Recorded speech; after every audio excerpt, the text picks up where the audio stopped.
Riders ready, watch the gate. Där har vi det.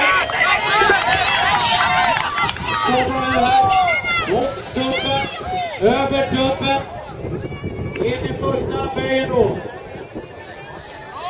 Och nu ut då på den andra sträckan här då. Och då är alltså Jesper före Erik i den andra kurvan då här. Och vi ser att Jesper kan ha en liten ledning före Erik Eklund på den andra platsen då. Och så har vi Filip Lindström på en tredje platsen och så in på den tredje kurvan då. Ut nu alldeles strax här då mot målrakan in mot mål. Och nu är det fight om kanske första andra platsen eller nej. Vi får se. Där är de med målrakan. Och så kommer de sista cyklisterna in då här mot mål. Där är det också